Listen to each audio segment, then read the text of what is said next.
한일 미중 관계가 악화하는 가운데 중국이 아베 신조 일본 총리가 젊은 층으로부터 높은 지지를 받는 비결 배우기에 나섰습니다. 니혼게이자의 신문은 일본 청년 대책을 배우는 중국이라는 제목의 칼럼을 통해 몇 년 전만 해도 일본에겐 배울 것이 없다고 말했던 중국이 이제는 일본에게 다시 의존하기 시작했다고 전했습니다. 실제 제1중국 대사관은 지난달 21일 열린 참의원 선거에서 아베 총리가 승리하자 아베 정권의 승리 요인 중 하나는 젊은 층의 높은 지지이며 이는 높은 취업률에서 비롯됐다. 당분간 이 흐름이 약화할 기색이 없다고 본국에 보고서를 보냈습니다. 아베 총리는 20대로부터 높은 지지를 받고 있습니다.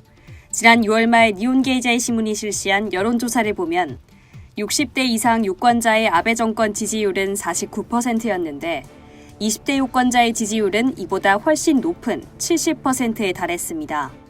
일본에서 구인난이 문제가 될 정도로 취업이 쉬운 환경에다가 기업들이 신입사원 모집을 위해 파격적으로 높은 연봉을 제시하는 등 일자리와 보상이 모두 만족스럽게 따라오자 20대에서 지지율이 자연스럽게 올라갔다는 분석이 나왔습니다. 중국은 미중 무역전쟁 여파로 경기가 악화하고 있습니다.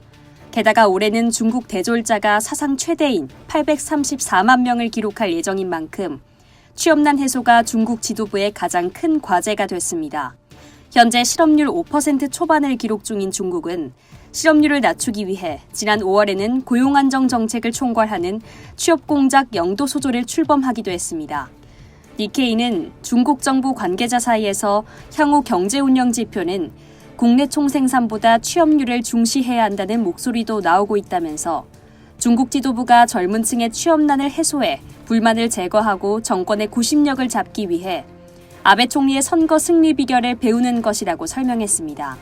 니케이는 이런 차원에서 제1중국 대사관이 지난해부터 아베 정권의 청년 고용 정책을 연구하고 본국에 보고하고 있으며 대사관 관계자도 아베 정권의 고용 정책은 도움이 될 것이라고 말했다고 전했습니다. 이상 여의도 튜브였습니다.